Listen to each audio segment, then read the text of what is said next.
Welcome to the non-specific podcast where we talk about stuff. I hated that. I'm Jake. And I'm Maddie. I'm Tom. And This is the saddest intro ever. I'm Tom.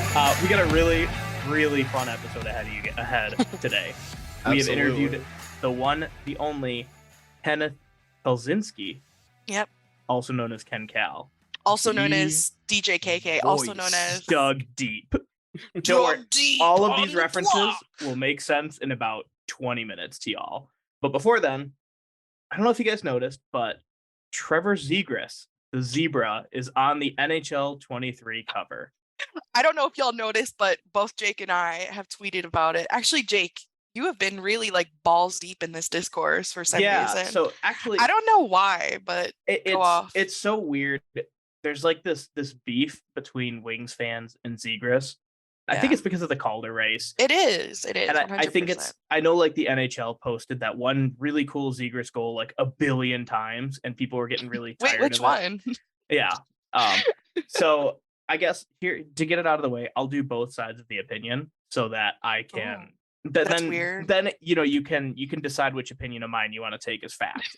Basically just pick the one you agree with. All right, here we go. That's what I do. Who cares? It's a video game cover. It doesn't matter. Trevor Zegras is very marketable and he's a very popular face with casual fans, and it's a video game and it doesn't really matter. All right, here's take two. It's a bunch of bullshit. Fucking NFL promoting or NHL promoting the same mid player over and over and over. We're sick of seeing Zegras. He's good, but he's not like great. He's overrated, but he's not mid. He's never won anything in his, he's a baby. Career. He looks like a frat star. Why not put like a Cale Makar type on there or somebody who's like legit one of the best players? Why don't they just put the Calder winner? Just cut out the middleman. You can put the Calder winner on there. He's pretty. Besides that, though, Sarah Nurse of the Canadian women's hockey team. I was so happy about that. Let's go. And that was cool. So all love to Sarah. Yeah. She fucks. Did you guys see the trailer though for the game? I did. Okay. Why did they have I'm just wondering, you have a woman in hockey has so many accolades throughout her career, and her only purpose throughout the entire trailer is to stand there with a stick. Oh no, I didn't see that trailer. That's really disappointing. I thought you were talking about the gameplay one where the puck goes through Jonathan Quick's Listen, that one was bad. That being said though, and this is sad that this is my take, but this is my take. It is the first time that they have a woman at all. So yeah, it is. Maybe next year they'll have her like doing, those guys that stand on the side of the road and like flip around the signs like to promote something. Maybe next year she can be doing that with spin the a stick. You know what this is? Saying. This is the equivalent of getting $10,000 of student loans forgiven. It's a step in the right direction, but it should not be the end goal. Jake, we're going to get all of our 50-year-old listeners very angry. All of our parents, those are our 50-year-old listeners. No offense. My dad's going to be so mad when he listens to this. Oh, I know. My dad would be like, I don't understand. And Dad, if you're listening, I don't want to talk about it later, but if anyone else's dad is listening, Maddie's dad, if you're listening, come on the podcast and he wants to. Oh, I would love that. Oh yeah. Okay, let's plan. I'll send him a text. We'll set that up. Around the league, do you guys remember Dmitry Buchelnikov, the prospect we talked about on our first episode? Save him. Let's save him. We need to rescue him. He is playing in the preseason in the KHL, and he is crushing it. The highlights I watched, I saw 2 goals in the first game, and I think he got an assist too, and then a power play goal in the second game. So dude already is like crushing it against grown men in the KHL, and I would put the KHL pretty comfortably as like the second best league in hockey. Yeah. So what about the Swedish league? I mean, the Swedish league is like a very close third. Then like it's the Swedish league and like the AHL are like neck and neck for me. But anyway. He's been crushing it, and he has a lot in common with another second-round Russian that Steve Yzerman took in the second round when he was with Tampa Bay, a little guy by the name of Nikita Kucherov. Coochie. They've been compared quite a bit, and I think it's a little too early to tell, but if he pans out to a Kucherov level, and then you have your Victor Hedman in Mo Seider, and you have your Steven Stamkos in... Don't! Listen. I don't like this. You don't My like tummy- having good I have a teams? tummy ache Your now. stomach No, hurts? I Can we don't not like. parody What are you, the 8? Tampa Bay Lightning? Thank you, Tom, the voice of reason on this Yeah. podcast. Can we not parody? Hey, I don't Please? even think we're Jake. parodying. I think Hey, this is a Jake. good thing. Hey, what? Jake. Oh no, like it's a good thing that like we have players that are gaining. You guys don't like players that are Gaining good? No, I'm happy that we have players that Hate are him. Sorry, let me go gaining sign Abdulkader comparisons. again. Oh, wait. Come Sorry, go on, ahead. he's goated. No, I was just gonna say, hey Jake, can you shut the fuck up? But now I'm happy that we have players that are getting compared to these guys, but like, can we also Can have we do our own better? identity of being the Red Wings having Mo Sider and it being Mo Sider, not thank you. Mo I mean- Sider in comparison to Sergachev? Literally Like, every why? No, I wouldn't say Sergachev. I'd say Hedman. But you get- No, Yeah, I know what don't you're saying. like that. Like, but But you get my point. I mean, yeah, but by that same logic, a lot of teams use the 90s Red Wings or early Yeah. 2000s Red Wings as the blueprint for their team. They're like, we need our Nick Lidstrom, we need our Steve Yzerman, we need our Fedorov. Like, what I'm saying is that the narrative, if Adrian was on here or somebody else who follows the narrative would be talking about how the narrative is super important. And I think this is I a don't good care sign. about the narrative. I care about vibes personally. I care about vibes, but not the narrative. This dog is really cute, Maddie. I know. Thank you. Yeah. The Red Um, Wings. The Red Wings admin will never acknowledge my existence. I don't know why, but today was National Dog Day and they posted, and I posted Marty looking fly as hell in a little Red Wings bandana, and they didn't acknowledge him, and they acknowledged like 100 other people. It and I might was not. really- It might it's be about because me. your name has Detrussi in it. Are you Maybe. serious? It might actually be that. Maybe. Come on. Chris Illich might be seeing your stuff and going, I don't Nah. like this. I imagine he talks like a Sith Lord. Like it's yeah. Come Do you guys- on. Did you guys see that some of the reverse retro What? designs leaked? Yes, I Oh did. yeah, I saw that. There's some cool looking designs here. I mean, we're getting the old orange Anaheim Ducks. You're getting powder Hell blue yeah. Montreal. Robo I like the Penguin. Panthers one. I thought that pastel blue is really sweet. Can you? Is it the palm tree? I can share my screen if we want to do that. Only good one looking to me is Florida's on this Kings list. looks good too. I like the Yeah. Kings. I think Calgary's is going to turn out kind of cool. And if I'm looking at Yeah. this correctly, do the Islanders have the old fisherman logo? Oh wait, yeah. And the Sharks are going to do teal Okay. seals. So the teal seals is fucking trash. Oh, you don't Go like the teal off. seals? Go off, I King. Don't like the teal seals. It looks like a shitty arrow on. I don't like the old Tom is cap getting one- Vietnam caps. flashbacks of me just crushing him in Chell in college, pretty playing much as the teal seals, Fuck going up off. Well- like 31-2. It wasn't that bad. I love that.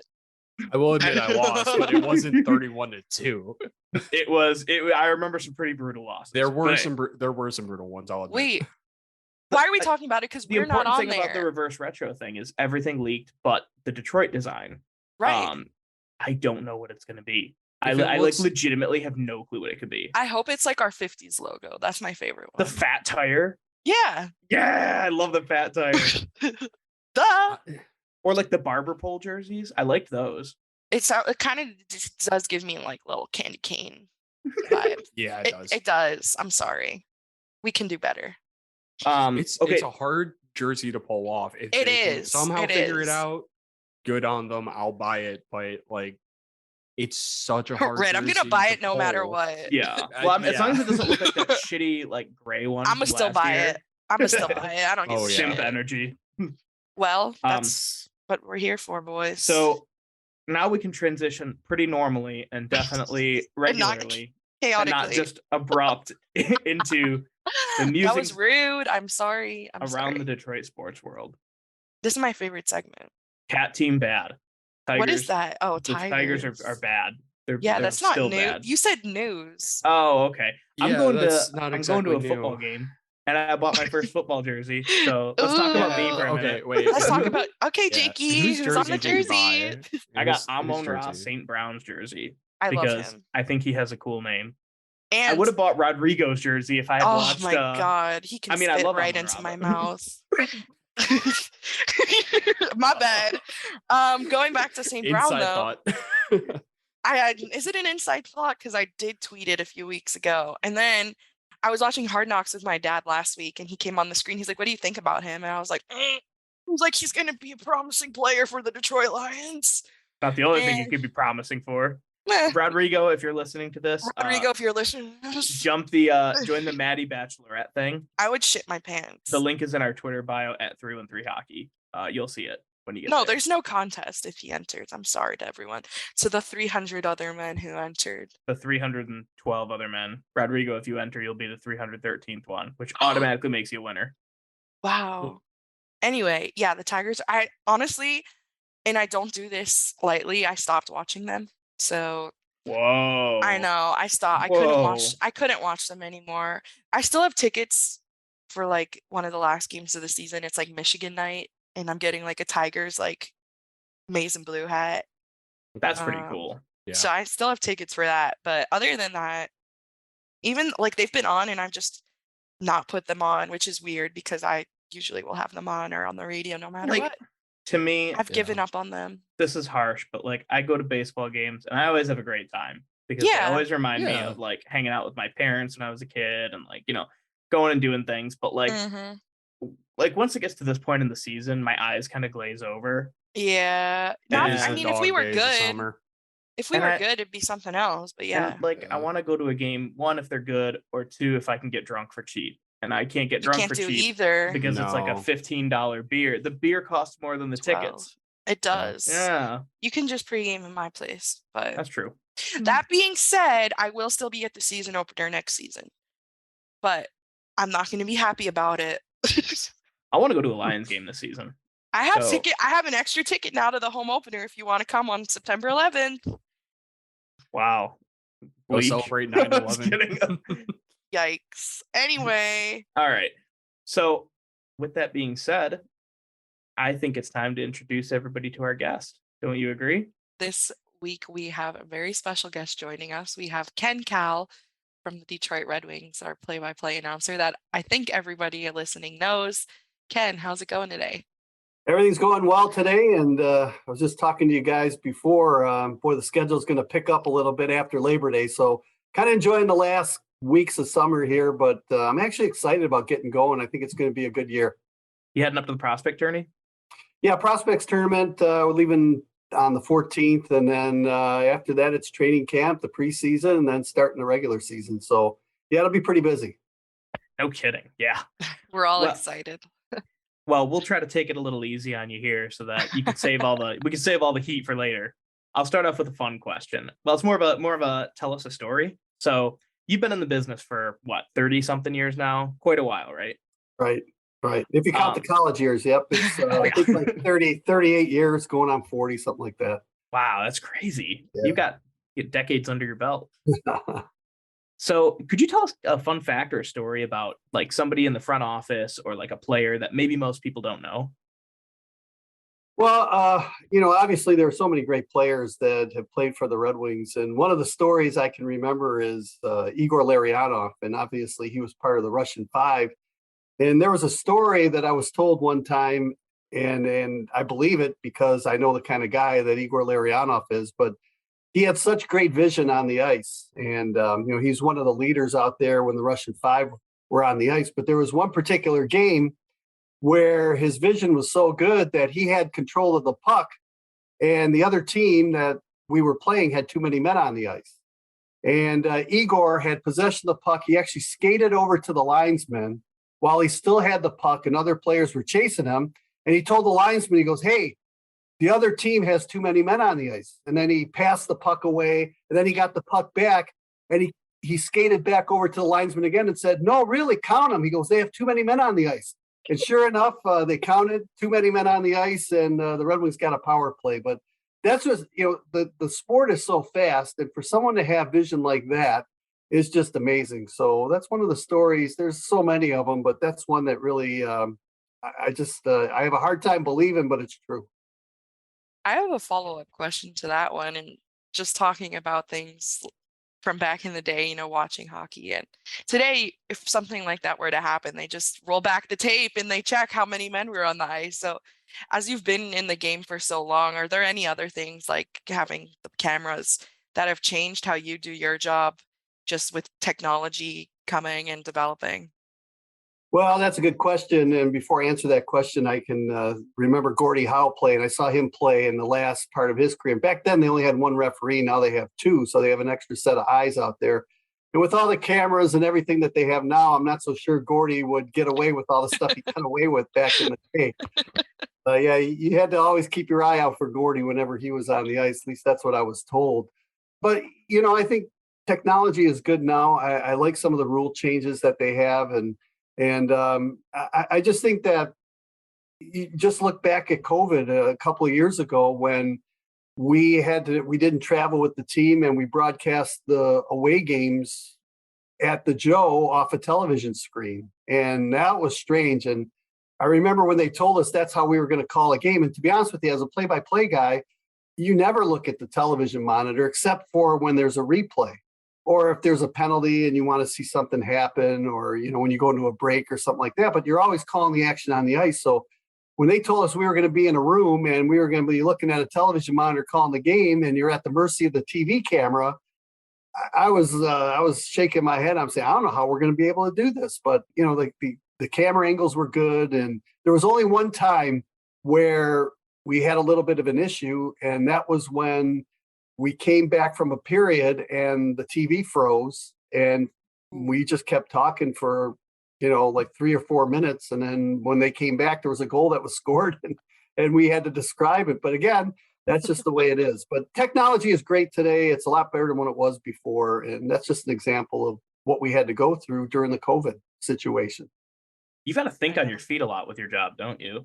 You're just constantly keeping an eye on everything going on at once, huh? Well, it's good because when you're at the game and when you're a play-by-play guy, and when Paul Woods, my partner, is talking, I can actually see if there's a line change. I can actually see who's coming out onto the ice, not only for the Red Wings, but for the other team too. Problem we had with the COVID situation, when you're calling off a television monitor, you're only seeing what the camera sees. And so, again, fans don't realize that, but a lot of times when Paul's talking, I'm looking at other things. If the play isn't around the net, I'm actually looking behind the play, seeing what's happening. And you could take a look at the bench, see what the coach is reacting to or something like that. And, that always helps you out as well. I have a question related to if for fans trying to think like a play-by-play guy, what would you recommend they do, to think like you would? Well, as a play-by-play guy, you're always trained to follow the puck. And I guess I would tell people, don't be a play-by-play guy watching the game. Just enjoy the whole game when you're watching it, because as a play-by-play broadcaster, whoever has the puck, wherever the puck's going, that's where your eyes are for the most part. And like I said, if Paul's talking, then I can kind of wander a little bit and look at other things.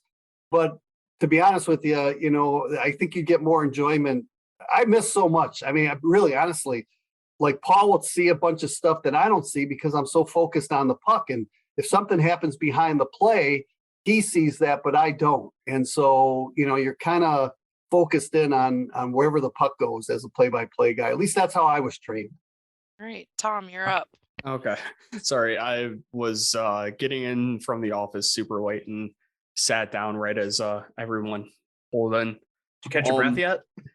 A little bit. Well, Tom, you're going to get a penalty for delay a game then. Not the first, won't be the last. There you go. So, Ken, I was wondering, what's the strangest thing that you've had happen in the broadcast booth and the show still continue to go on without skipping a beat? Oh, so many things.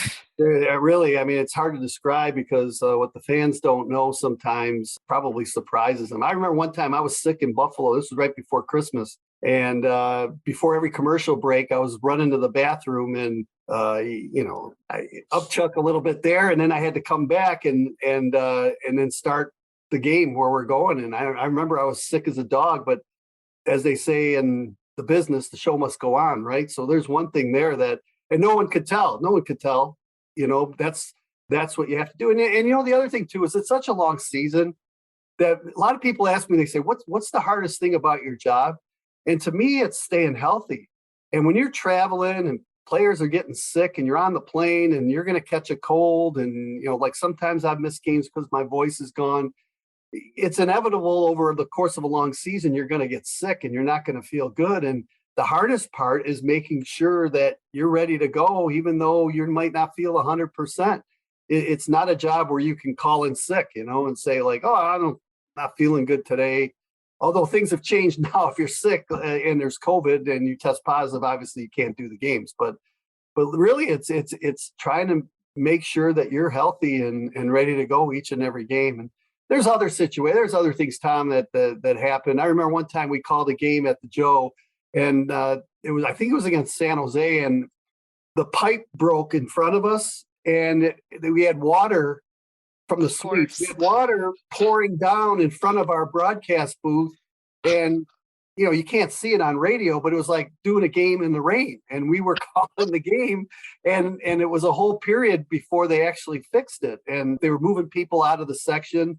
So things like that happen that people aren't aware of, but they are strange things that happen. Yep. Oh, and hey, just real quick, one time I remember we were out in San Jose too, and their Sharky, SJ Sharky, their mascot. Yeah. I remember one game he was going to make his grand entrance by coming down a rope and land right in front of the Red Wing goaltender, and kind of fire up the crowd. Well, he was about 15 feet from the ice and he got stuck.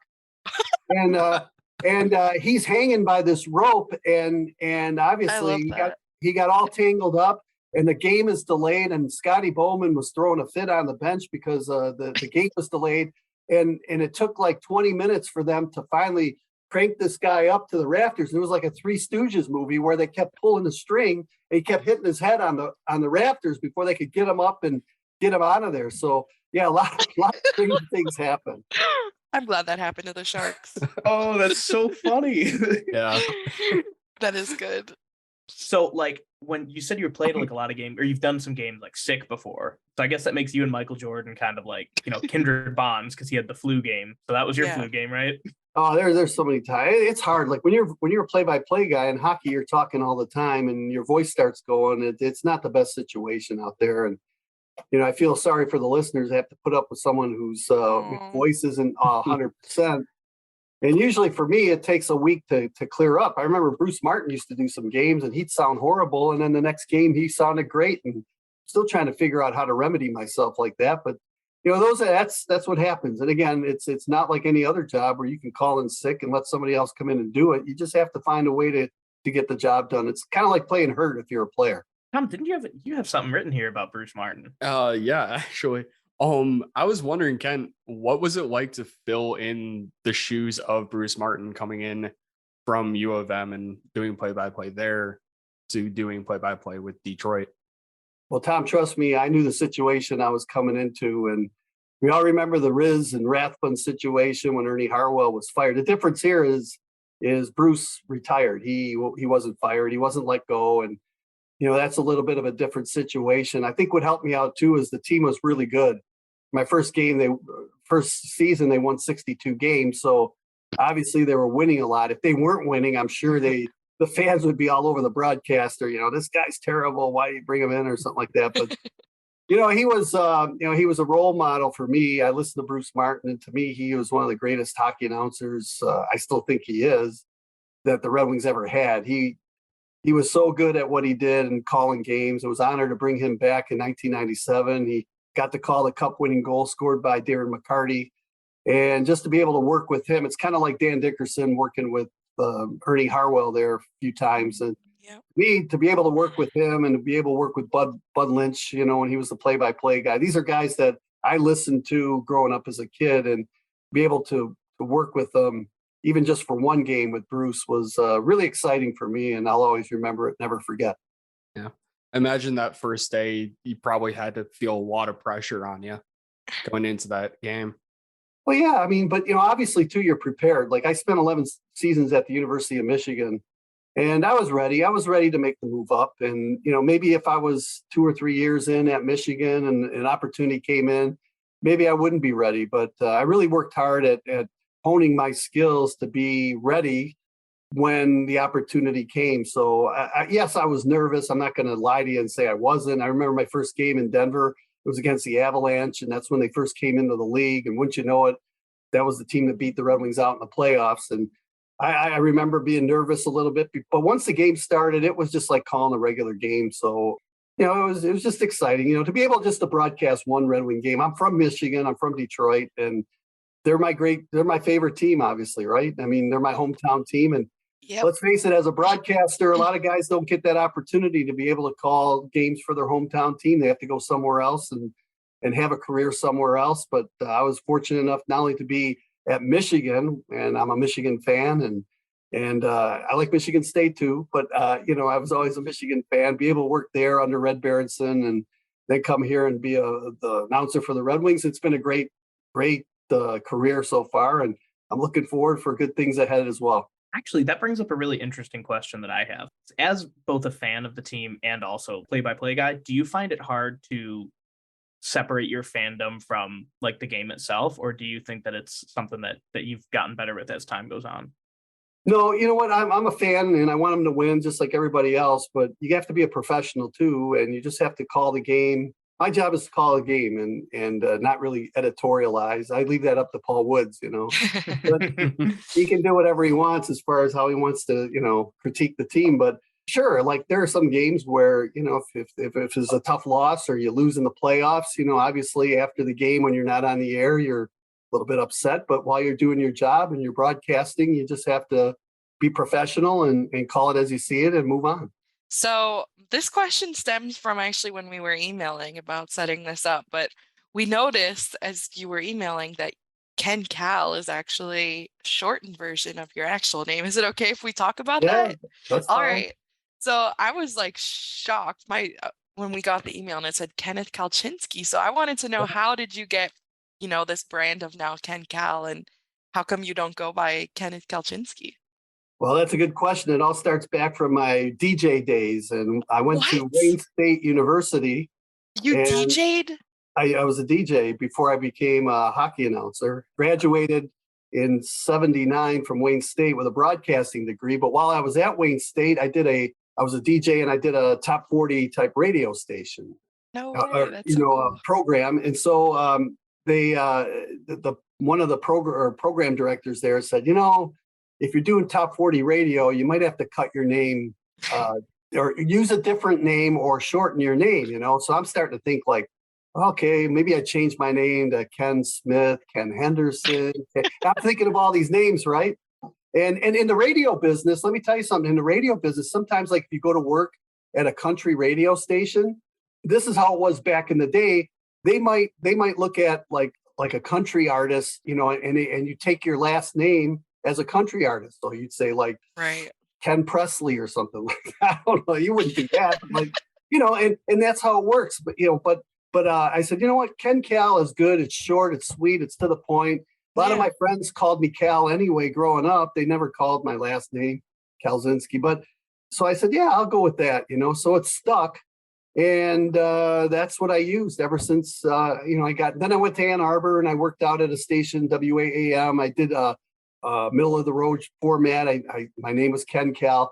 Although I do have one quick story. I remember I filled in for our midnight guy one time, and the program director says, you got to change your name for this one show because we don't want them to know you're Ken Cal. I'm like, they're going to know my voice. You know what I mean? Right. So I said, okay. So they always say that the midnight shift is called the graveyard shift, right? Right. And me loving Halloween as much as I love Halloween, I decided to change my name to Doug Deep. So for that 6-hour show from 12 to 6 a.m., my name was Doug Deep on the graveyard shift. Oh my God. That's a great name. That's so cool. So if I ever see you in Detroit in the wild, can I just call you DJ KK? Hey, I was going to call him Doug Deep. Doug Deep. Yeah. Doug Deep is good too. Yeah. DJ KK is one I am personally giving to him now. Well, that's good. That's fine. I can respond to that. Okay, cool. I love that. And just real quick, just to follow up with that, I actually got into hockey broadcasting by accident. I mean, I've always wanted to be the Red Wing announcer. When I was 10 years old, I'd play hockey in my backyard or, roller skate up and down the driveway. And I'd start doing play-by-play. I'd be, how did Del Vecchio at Allman scores, and I told my dad, I said, he bought me a tape recorder and I would tape the games off the radio and television. And then I would do it myself. And I always told, I said, Dad, one day I want to be the Red Wing announcer. Now, as you go in life, you don't know what's going to happen, where you're going to be. But it's funny, I landed the Michigan job by accident. I was the only guy at the radio station that knew anything about hockey. And they gave me the opportunity to do it. I was really raw and I made a lot of mistakes and I couldn't identify players, but they had enough faith in me to continue to do it. I got better, worked at it, and here I am today. Wow. Just so What a inspiring. story. Yeah, that's great. What did your dad think when you became the Red Wing announcer? Oh, he was thrilled. He, you know, he always wanted. I have two other brothers and a twin sister and an older sister, and he always wanted one of my brothers to be a professional ball player because he liked baseball, and he taught those two. Like he worked them with, like crazy, and he wanted them to make it, and obviously they didn't. And so I think he just gave up on me when it was my turn. So I wasn't a professional ball player, but I guess I did make it to the big leagues as an announcer. Hey, it's never too late. Tigers could always use more bats. That's right. Yeah. We need you, Ken. Please join the Tigers. At least it's the GM. I don't care if you're swinging a bat. Oh, you know what? That's not my job. I just call games. There's no pressure on you when you just call games. Yeah, true. Fair enough. Ken, I have a question about the locker room. I read a book recently where it's talking about Scotty Bowman and how he would like mess with players from time to time or like find ways to get in their heads. And I heard that a lot of hockey players like to pull pranks. Have you heard any pranks? And if so, what are your all-time favorites? Oh yeah, they pranked me all the time when I was starting out. Oh yeah, I was a rookie podcast. Oh yeah, I was the brunt of many jokes with the Red Wings when I first started as my rookie initiation, so to speak. And I remember one time we were flying out west, and they said, "Don't fall asleep." And sure enough, I fell asleep, and they tied my shoelaces to the chair, and on the plane, and then they told me to get up and get some water, and I'd trip and fall, So then I wore loafers. I didn't wear any shoelaces after that. Or they, you fall asleep, they put shaving cream on your hand, they tickle your nose, and then you. All the classics. And Mark Bergevin put paraffin wax on a donut one time and told me it was a glazed donut, and he gave it to me, and sure enough, it was like a wax donut. Oh, that one I heard about. Yeah.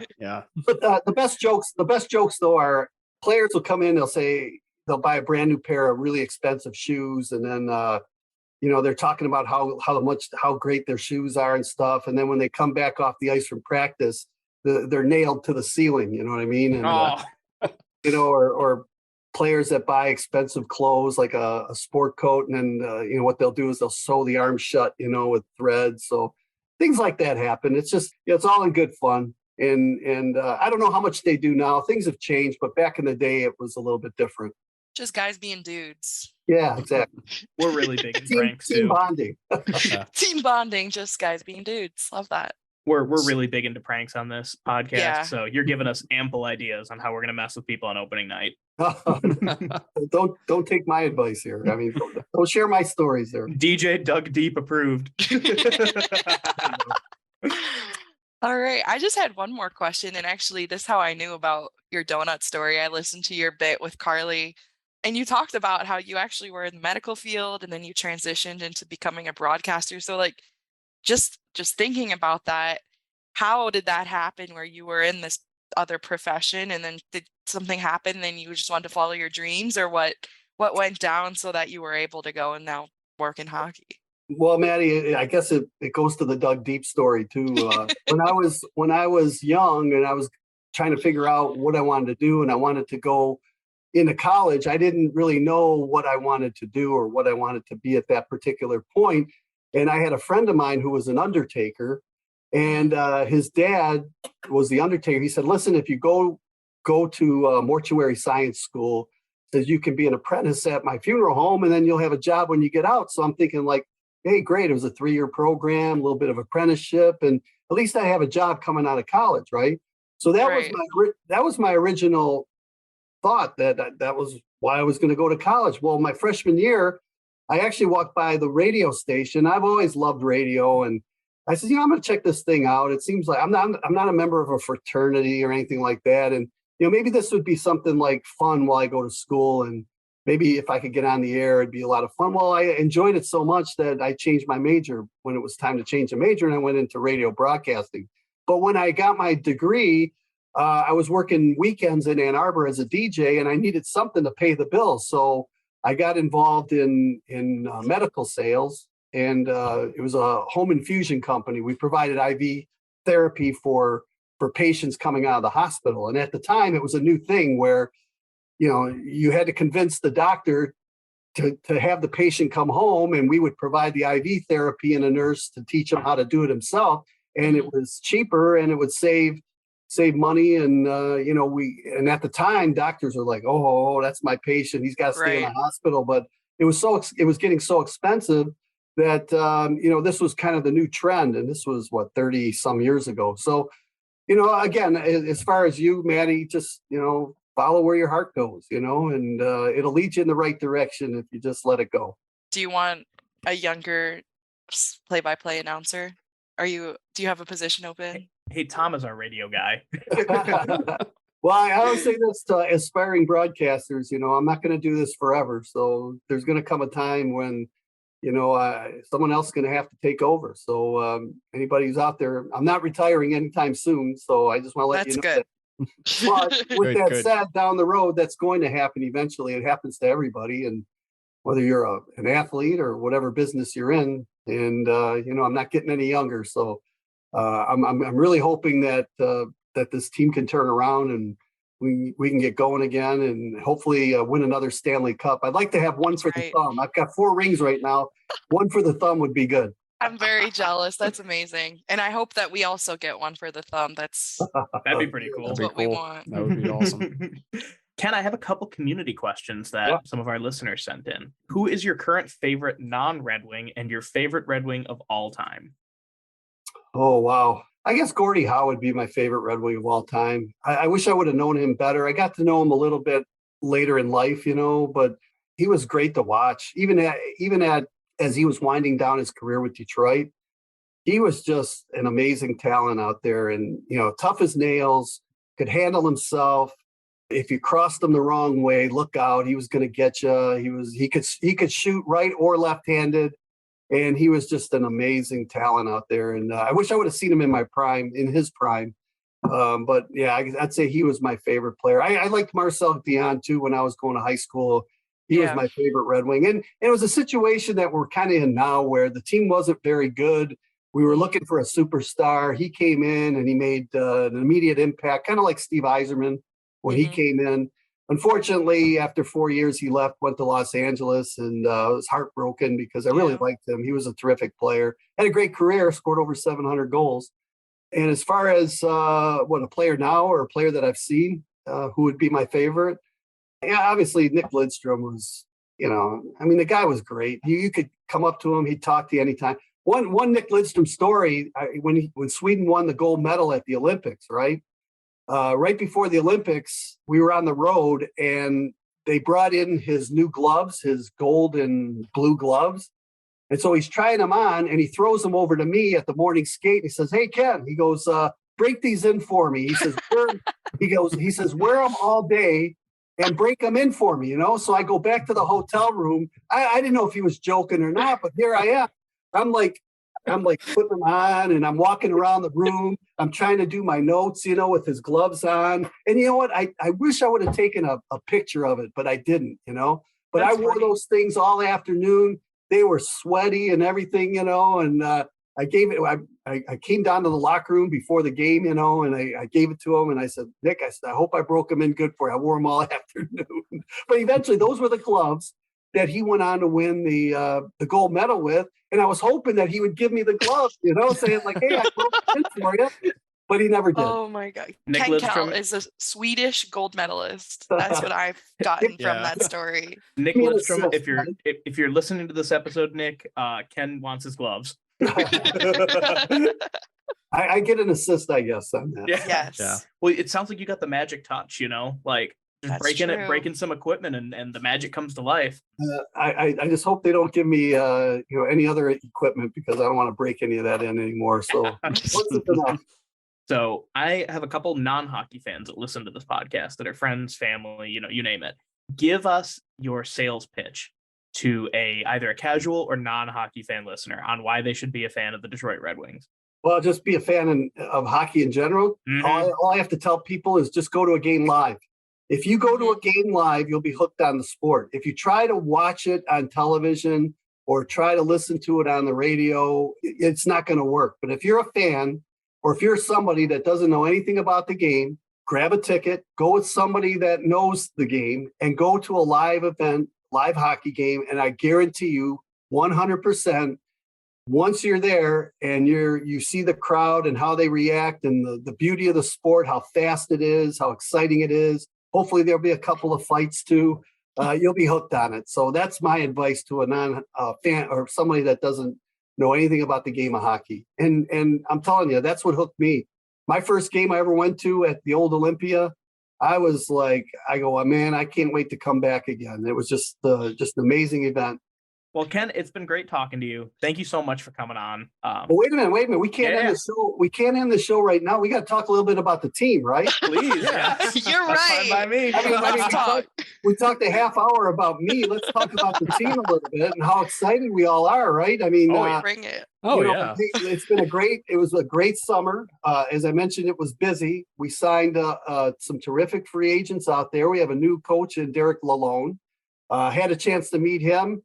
I think, I'm excited. He seems like a really nice guy. And I think that he has what it takes. He's been a winner everywhere he's gone.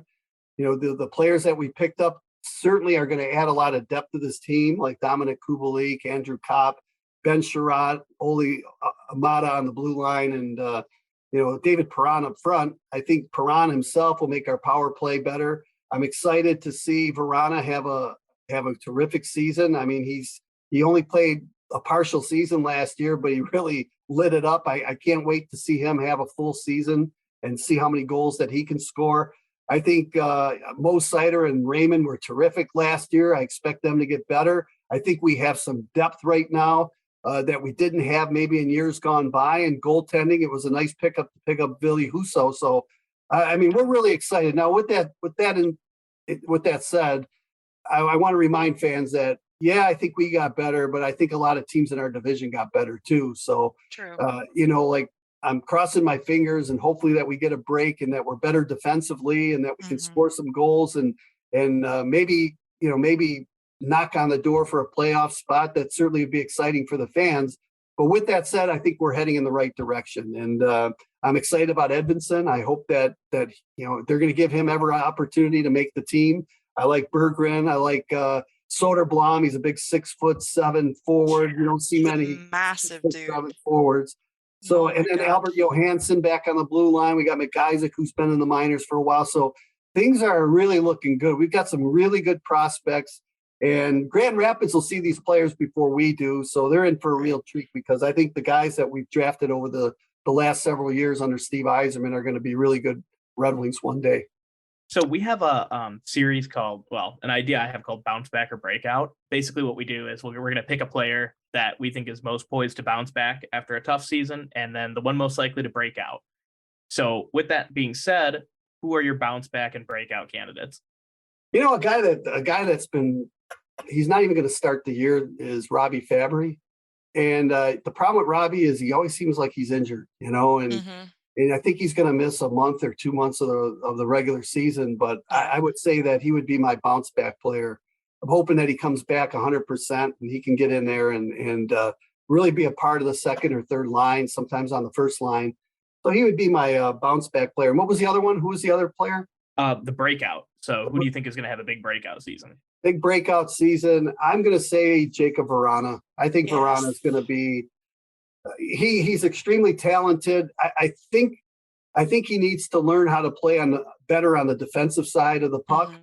But with that said, he is an exciting player out there. He's the kind of guy that can make things happen. He's got really good speed. We've seen him score on breakaways. So I think he's a guy that if everything goes right for him, I think he has the potential to score 35, 40 goals. At least. I'm really excited to see him play a full season too. And of course, I'm looking forward to the young guys or the other guys that we got, like David Perron. He's a premier player. I mean, this guy is unbelievable. I mean, especially on the power play. So, and then Ben Sherratt on the blue line. He's a big, solid defenseman. That's what we need. We need a couple shutdown guys back there. So hopefully Mata and Sherratt will be healthy and they can really shut the door on some of these teams out there.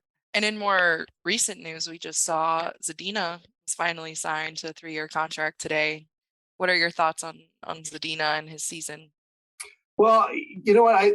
I was a little bit surprised. I thought his numbers would be better than what they have been. Right. With that said, I think each and every year he's improving a little at a time. I guess I was expecting too much from him when he first came in, and obviously 3-4 years ago, the team needed somebody that could probably lead the offense, and to put that much pressure on a young player like that isn't really fair. So he needed time to develop.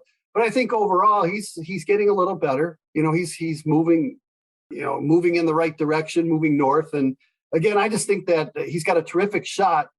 He just has to move around a little more and not stay in one spot and shoot the puck. So maybe the coaching staff will work with him a little bit on, just moving a little bit. He's got such a great shot that he doesn't need to move much to fool a goaltender. So, maybe that's something that we can look forward to this season from Zadina. So I was hoping that you were going to say this is going to be his breakout season, because I'm a bit more harsh on my Zadina takes, but we'll see.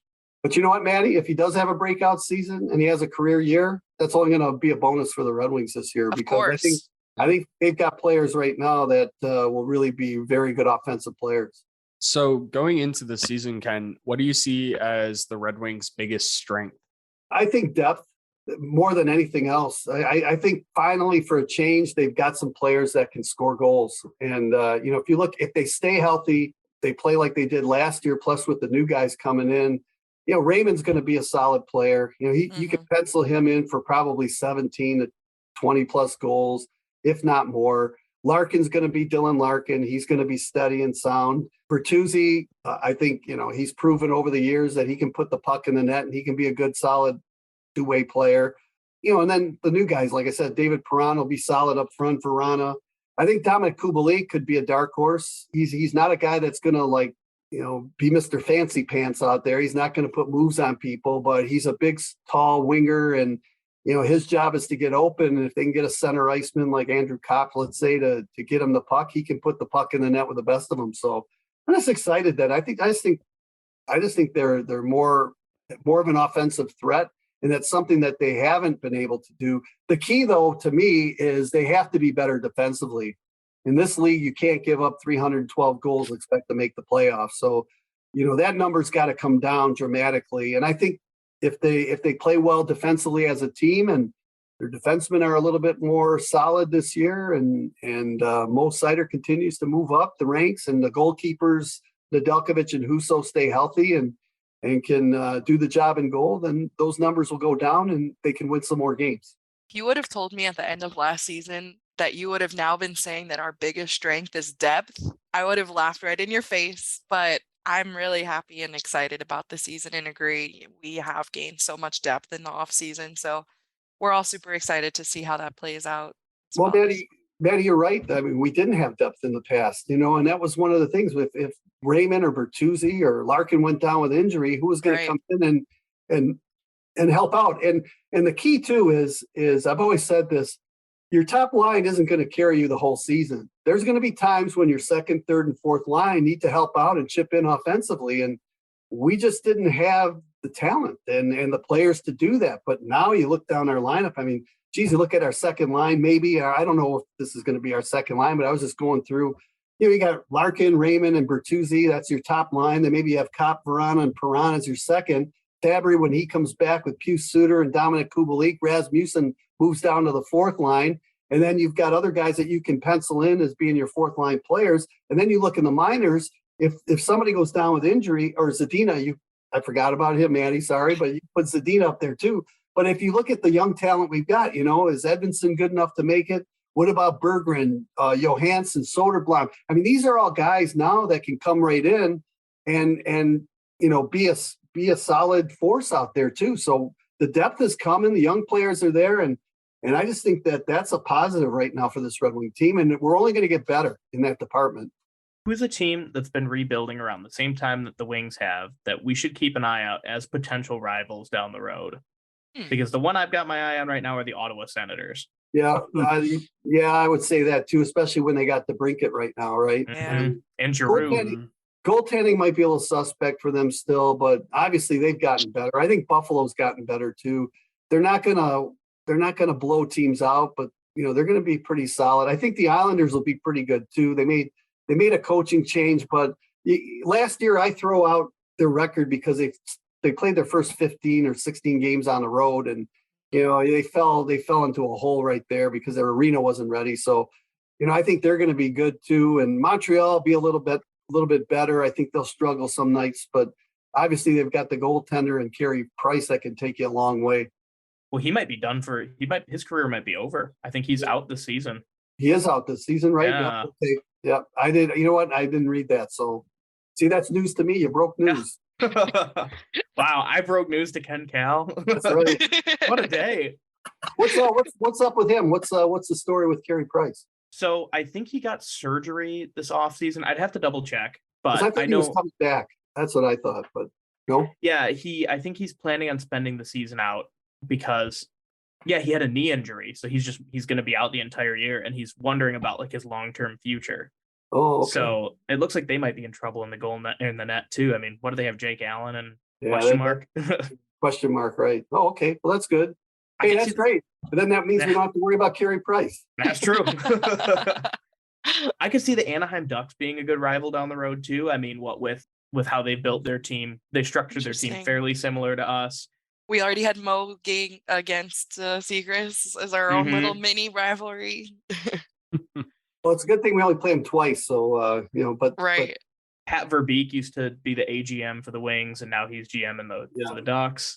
I don't know if we can have a team that we only play twice as a rival. I think it's more frequent. Yeah, okay, that's fair.